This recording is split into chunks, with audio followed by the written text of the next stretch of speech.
If you have anxious attachment, you might have periods where you feel completely helpless, anxious, and stressed if either your partner or the person you're dating is feeling signs of distance.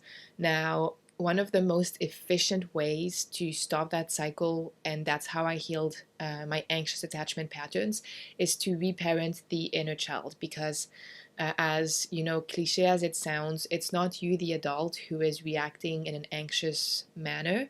It's the helpless inner child that is being regressed to times where unconditional love and attachment wasn't available in childhood. So let's do some EFT tapping. This could be part 2 of a recently uploaded video on anxious attachment. Let's do some EFT tapping to reparent the inner child and soothe the core wound off of which the anxiety is bouncing off. So even though I'm feeling a lot of anxiety in this relationship, I can't relax and feel safe and confident. I deeply and completely love and accept myself.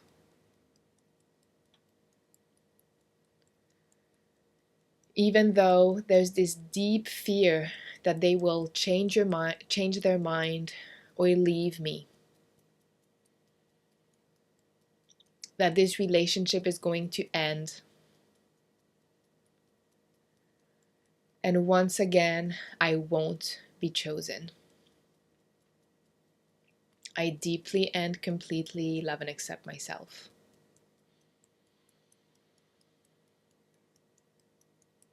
Even though I might not be aware of it, this anxiety is mini me being scared of being left. I might or might not become aware of old wounds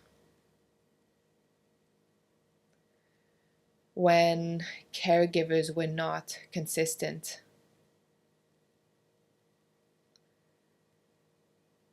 When all I needed was love, nurture, and validation. And I didn't get it. Maybe growing up, I had unpredictable parents, where 1 second was amazing, nice moments, where I felt cherished. And the next one, I was getting screamed at for no reason. And part of me thought something must be wrong with me. So now I feel drawn to people who are hot and cold, or who are emotionally distant. People who can't give me all of the love I want and need.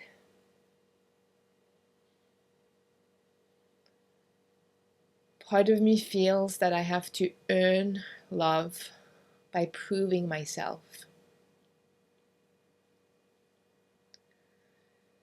If I could just show them how smart and nice and convenient and hot I am, maybe they will like me more.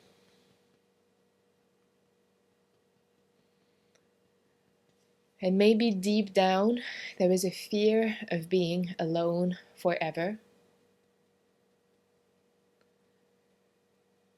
of having to go through life without my Mrs. or Mr. Right, having to see friends or family happily in love while I'm not.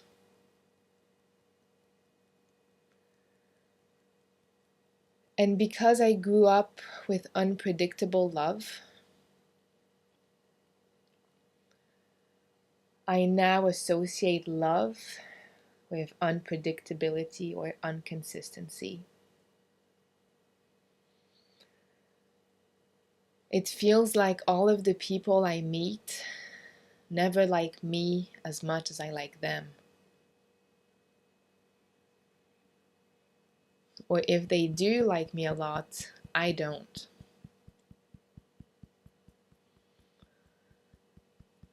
I am attracting and attracted to people who don't reciprocate against my will. So I'm changing some of these patterns now. I'm becoming aware of some profound misunderstandings. I am worthy, even if my parents were not capable of making me feel that way. I'm worthy of love. I deserve to receive as much as I give.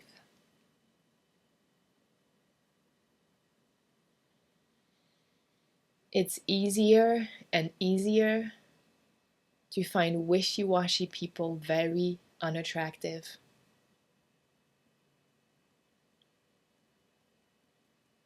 I choose to find peace and consistency attractive. Healing past fears that stability is boring. Releasing the need of hot and cold that reminds me of my parents' love.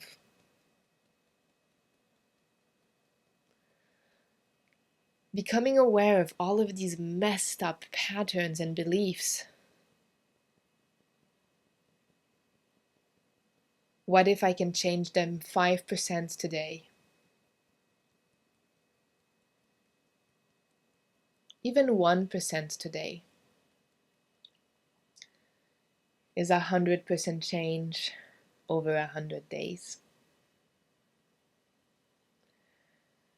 I choose to give myself the love and safety that I didn't get growing up.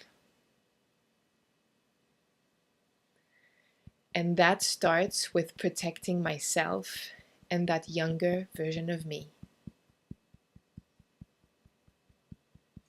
from people who just can't give me love. It's not because I'm not good enough. It's because they don't feel good enough. They were never shown true love. And so logically, how could they give that to me if they never got it?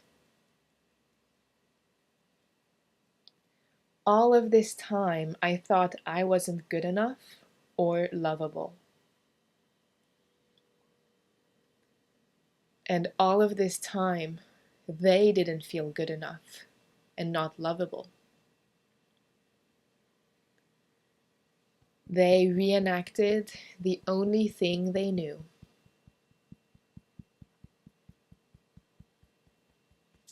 And they reenacted it with me. It doesn't mean they're bad or evil, or that I'm bad or stupid for staying there. It actually makes a lot of sense to find what is familiar. We were an energetic match in attachment wounds.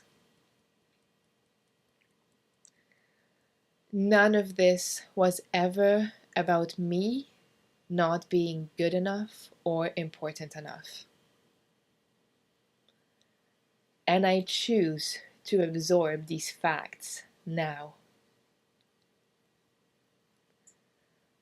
I can see clearly now. Their inner child is just as helpless as mine. And I get to choose now if this is the type of relationship that is going to make me grow and heal.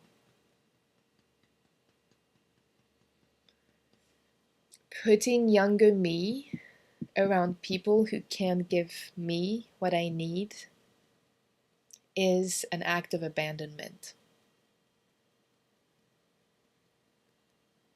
And I didn't know better, but now I do.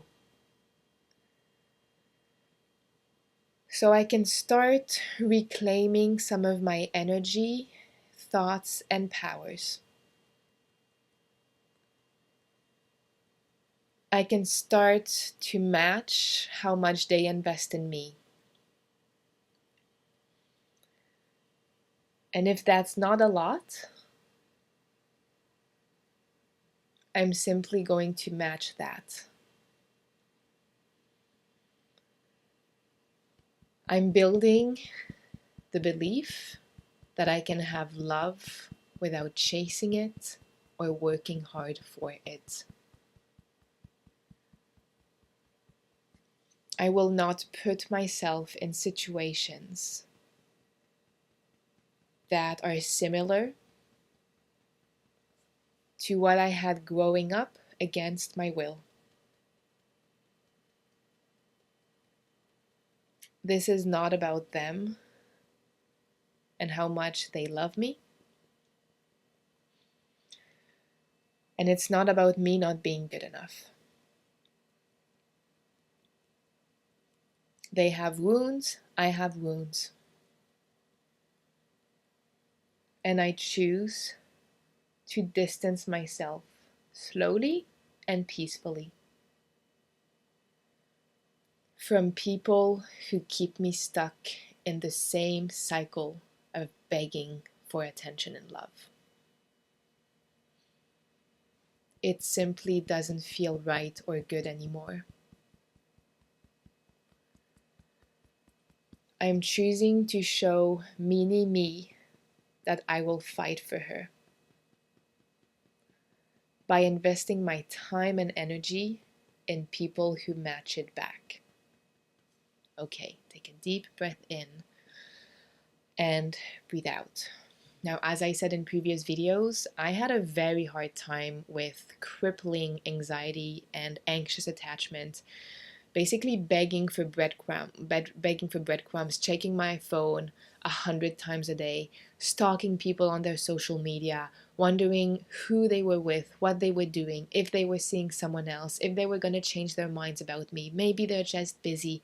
Maybe there's this good excuse of why they're not texting me back. And they had all of the best excuses, and I believed it. And at some point, what really helped me just stop doing that and investing as much time in those people, and it was a process and a journey, but eventually it got better and better, was to realize it's not about me. It's not that they don't love me. It's not that I'm not important enough, not pretty enough, not good enough. It's just that they don't know how to give that. They don't feel good enough about themselves. Maybe they feel intimidated by me because the same way I'm scared that they won't love me, they are scared that I might not love them. And my mechanism is anxious attachment and wanting closeness. But maybe their defense mechanism is, oh my God, I like this girl. I might get hurt. I'm going to take some distance first so I don't get hurt first. I'm going to reject before I get rejected first. So they had the same feelings, same fears, but the mechanism was different. And once I could kind of see it from a pattern and just defense mechanism perspective of this wounded person and me trying their best to keep each other safe or themselves safe, and it wasn't personal and it wasn't about my worth, that helped me tremendously in moving forward. Now, if this deeply resonates and you'd kind of like to fast track the process by doing EFT that's really tailored to your specific situation, maybe you had some traumatic childhood events, maybe you had a relationship that ended up badly and you feel that it just broke you and you haven't been able to find, a loving relationship since then, and you want the process to just go faster, you can contact me by using the link in the description, because as always with EFT or hypnosis, the most precise we are with the emotions, the facts, the feelings, the thoughts, the faster the process will go. So thank you so much for tuning in today, and I'll see you in the next one.